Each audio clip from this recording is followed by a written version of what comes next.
Good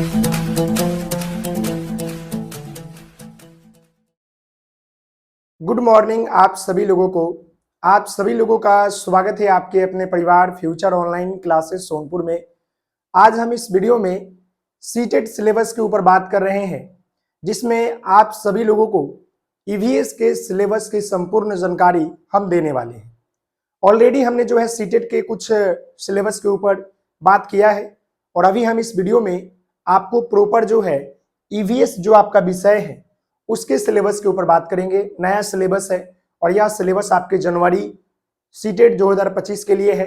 और एक सवाल भी आप सभी लोगों के मन में था कि जो बच्चे इस बार एडमिशन लिए हैं डीएलएड इंट्रेंस एग्जाम 2024 से 26 सेशन के बच्चे, वह बच्चे जो है 2025 का जो जनवरी का सीटेट है जो आने वाला है वो आप लोग दे सकते हैं और वो पूरी तरीके से वैलिड है। अभी मैं इस वीडियो में आप सभी लोगों को ईवीएस के सिलेबस के ऊपर बात करेंगे, प्रॉपरली जो है किस किस टॉपिक से किस किस चैप्टर से जो है प्रश्न पूछते हैं और क्या क्या आपको पढ़ना है उसके ऊपर हम बात करेंगे। ईवीएस जो है आपका काफी महत्वपूर्ण जो है भूमिका निभाता है आपके सीटेट के एग्जामों के लिए, क्योंकि इसका प्रश्न जो होता है थोड़ा सा इजी पूछे जाते हैं और यह आपका जो है प्रॉपरली जो होता है आपको नॉर्मल बेस क्वेश्चन होता है जहां पर आप स्कोर जो है बेहतर कर सकते हैं। मैं आपको एक एक चीजों को बड़ी बारीकी से समझाते हुए आगे बढ़ेंगे और आपसे निवेदन भी करते हैं कि अगर आप चैनल पर नए हैं तो चैनल को लाइक शेयर एंड सब्सक्राइब जो है जरूर करेंगे ताकि हम आपको अपडेट और सारे क्लासेस आपको देते रहें।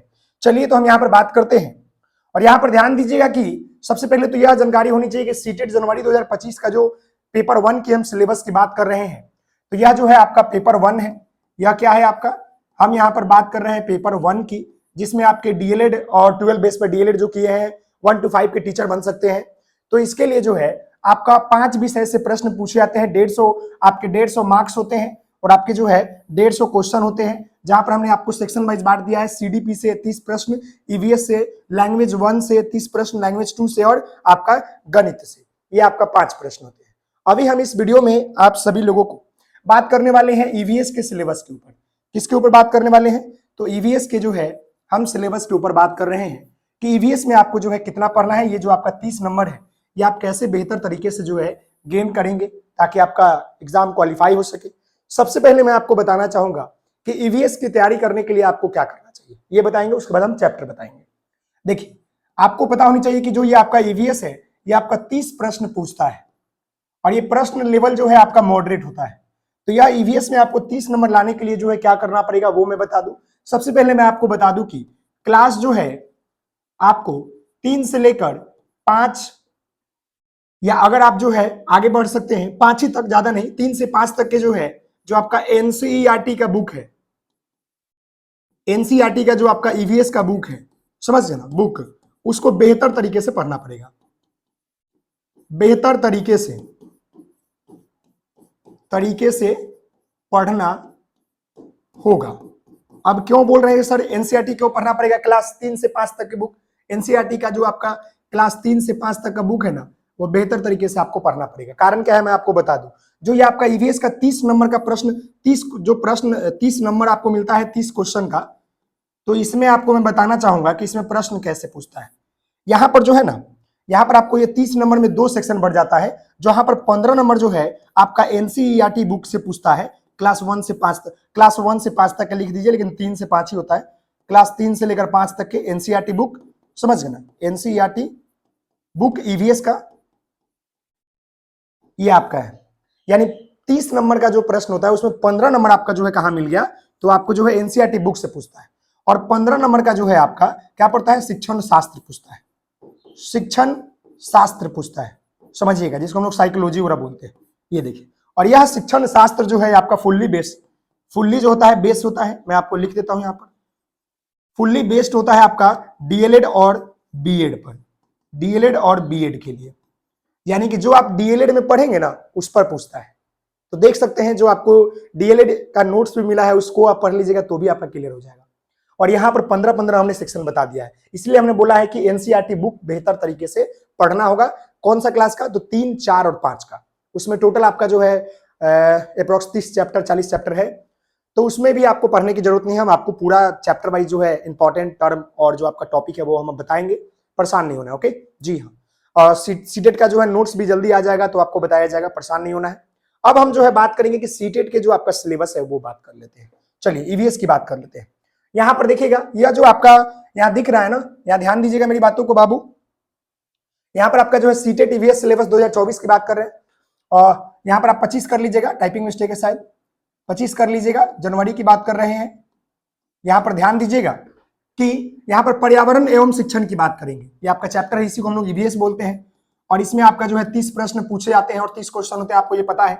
अब जो ये पर्यावरण से पूछता है, ये पर्यावरण मतलब जो आपका ये पहला सेक्शन है, जहां से 15, ये पर्यावरण से आपके जो है 15 क्वेश्चन पूछे जाते हैं, 15 क्वेश्चन पूछे जाते हैं पर्यावरण से, और जो कि आपका फुल्ली एनसीईआरटी बेस होता है। तो ये जो चैप्टर देख रहे हैं ना, देखिए यहाँ पर जो आपको दिख रहा है, ये जो आपका परिवार एवं मित्र, पौधे एवं जंतु, भोजन एवं पोषण, जल, आश्रय, यातायात, हम चीजें कैसे बनाते हैं, पर्यावरण एवं परिस्थितिकी। तो ये जितने भी यहाँ पर आपको ये चैप्टर दिख रहे हैं, जितने भी यहाँ पर ये चैप्टर दिख रहे हैं, ये फुल्ली आपका जो है बेस है किस पर, एनसीईआरटी। एनसीईआरटी क्लास 3 से 5 का जो है ईवीएस का बुक उठाइएगा, इसमें आपको सारे चैप्टर मिल जाएंगे। यही आपको प्रॉपरली 3 से 5 तक के बच्चों को पढ़ाना है, क्योंकि आप टीचर 1 to 5 के बन रहे हैं, इसीलिए आपको यही चैप्टर की जरूरत है। अब मैं यहाँ पर चैप्टर बता, देख ले, पहला चैप्टर आपको पढ़ना पड़ता है परिवार एवं मित्र, समझ है ना। अब इसमें हम जानेंगे कि परिवार एवं मित्र क्या होता है, इसके बारे में हम थ्योरी जानेंगे, बताएंगे आपको हम। दूसरा चैप्टर है पौधे और जंतु, पौधे और जंतु के बारे में समझेंगे। तीसरा आपका है भोजन एवं पोषण। चौथा आपका है जल। पांचवा आपका जो है आश्रय। छठा आपका चैप्टर है यातायात। सातवां आपका है हम चीजें कैसे बनाते हैं, और आठवां है पर्यावरण एवं परिस्थितिकी। समझ गए ना।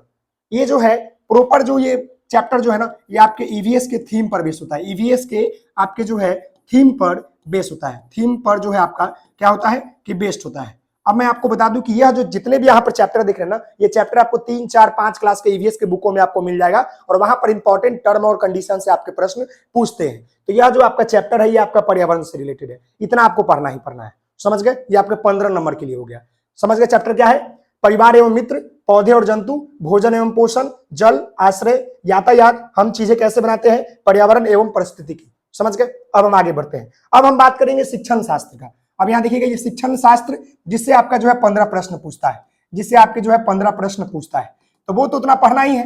वो 8 वो चैप्टर मैंने बताया, वो तो पढ़ना ही पढ़ना है। और इधर भी जो है 8-10 वो चैप्टर है, जो कि आपका डीएलएड बेस और बीएड बेस पर होता है, जो कि आपका पूरा साइकोलॉजी होता है, शिक्षण शास्त्र होता है, समझ गए ना, मनोविज्ञान होता है, तो उससे हम रिलेटेड पढ़ेंगे। तो यहाँ पर आपका पहला चैप्टर जो है पर्यावरण अध्ययन के बारे में, यानी कि पर्यावरणीय अध्ययन क्या होता है, इसका उद्देश्य क्या है, उसका महत्व क्या है, इससे रिलेटेड पढ़ेंगे चीजें।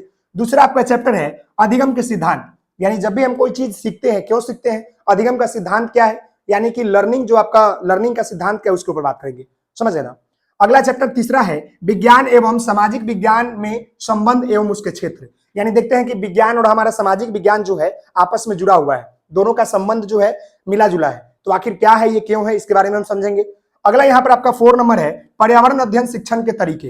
पर्यावरण अध्ययन के जो शिक्षण होते हैं उसके तरीके कैसे है, कि हम जो है पर्यावरण अध्ययन को कैसे पढ़ा सकते हैं, कैसे बेहतर तरीके से उसको बच्चों को समझा सकते हैं, उसके तरीके को हम समझेंगे, क्योंकि हम टीचर बनने वाले हैं, तो हमें पता होनी चाहिए कि बच्चों को कैसे पढ़ाना है, हमें पर्यावरण अध्ययन, इसके बारे में समझेंगे। अगला है गतिविधि एवं प्रयोगात्मक कार्य, यानी कि हम बच्चों को गतिविधि कैसे कराएंगे और जो प्रोजेक्ट कार्य है उसको कैसे करवाएंगे, उसके बारे में इस चैप्टर में पढ़ेंगे।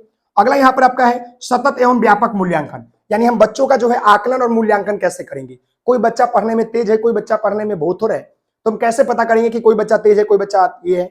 हम बच्चों का आकलन कैसे करेंगे कि बच्चा सीखा कि नहीं सीखा, हमने जो आपको पढ़ाया बच्चा क्या सीखा कि नहीं सीखा, उसके बारे में कैसे पता करेंगे, इसके बारे में पढ़ेंगे इस चैप्टर में। अगला यहाँ पर आपका है शिक्षण सहायक सामग्री, जिसको हम लोग TLM बोलते हैं, यानी शॉर्ट फॉर्म में इसको टीचिंग लर्निंग मटेरियल बोलते हैं। क्या बोलते हैं, टीचिंग लर्निंग मटेरियल, यानी कि एक शिक्षक को पढ़ाने के दौरान प्रयोग किए जाने वाले जो वस्तु होते हैं, जैसे कि आपका कंप्यूटर हो गया, यानी हम जब पढ़ा रहे हैं चीजों को, तो एग्जाम्पल के लिए हम मोबाइल फोन इत्यादि चीजों का प्रयोग करते हैं, डेस्क का, टेबल का, कुर्सी का, पेड़ पौधा, जो हमारे शिक्षण को बेहतर बनाता है, उसी के बारे में हम समझेंगे इस चैप्टर में। समझ चलिए आगे बढ़ते हैं। अगला यहाँ पर आपका 8 नंबर चैप्टर है पर्यावरण अध्ययन शिक्षण की समस्याएं। अब ये देखिएगा, एक टीचर को पर्यावरण अध्ययन विषय पढ़ाने के दौरान कौन कौन से समस्या आती है, कौन कौन से जो है चुनौतियां आती है, उस चैप्टर में हम पढ़ेंगे। अगला यहाँ पर आपका है कि राष्ट्रीय पाठ्यचर्या की रूपरेखा एनसीएफ 2005, और यहाँ पर हम जो है एनसीएफ के साथ साथ जो है यहाँ पर बीसीएफ, जो आपका बिहार कैरिकुलम फ्रेमवर्क 2008 है, इसके बारे में भी पढ़ेंगे। इंक्लूड कर लीजिएगा इसमें, बीसीएफ से भी प्रश्न पूछता है। देखिएगा एनसीएफ हम जब पढ़ाएंगे तो समझ में आ जाएगा, अभी आपको समझ में नहीं आ रहा होगा। एनसीएफ का मतलब होता है नेशनल कैरिकुलम फ्रेमवर्क 2005, जिसमें आपको पढ़ाने के तौर तरीके को बताया गया, कैसे बच्चों को पढ़ाना है, साथ ही साथ ये बिहार कैरिकुलम फ्रेमवर्क यानी कि बिहार का पाठ्यचर्या रूपरेखा 2008 कि बिहार के बच्चों को कैसे पढ़ाना है, इसके बारे में हम समझेंगे। समझ गए? जी हाँ। अगला यहाँ पर आपका 10 नंबर चैप्टर है जो कि अंतिम है, नई राष्ट्रीय शिक्षा नीति, जिसको हम लोग शॉर्ट फॉर्म में NEP new education policy act 2020 बोलते हैं, जिसमें जो है बताया गया है कि नए तरीके से बच्चों को कैसे पढ़ाएंगे, जिसमें आपने देखा होगा कि 4 years integrated BEd course launch हो गया, इत्यादि चीजों में जो है परिवर्तन हुए हैं NEP के तहत। समझ गए? तो ये सारे चैप्टर जो है आपके EVS के हैं, जो कि आपका शिक्षण शास्त्र का है, और उधर हमने पर्यावरण अध्ययन का बताया। टोटल आपका जो है मिलाइएगा तो आपका जो है अप्रॉक्स आपके 20 चैप्टर पढ़ने हैं EVS में, जहां से आपको 30 नंबर के प्रश्न पूछे जाते हैं, और यही चैप्टर पढ़कर आप जो है अपना सीटेट के एग्जाम में बेहतर प्रदर्शन कर सकते हैं। तो इतना मैंने बताने के लिए आपको बहुत बहुत धन्यवाद सुनने के लिए। और प्लीज अगर आप चैनल पर नए होंगे तो चैनल को लाइक, शेयर एंड सब्सक्राइब जरूर करेंगे, और आपको EVS में केवल इतना ही पढ़ना है। तो आशा करते हैं कि आप जो है मेरी बातों से सहमत होंगे और आपको मेरी बातें समझ में आई होगी कि आपको जो है सीटेट पेपर 1 के EVS के सिलेबस में क्या पढ़ना है। तो बहुत मिलते हैं नेक्स्ट वीडियो में, तब तक के लिए धन्यवाद। थैंक यू सो मच, बहुत बहुत धन्यवाद।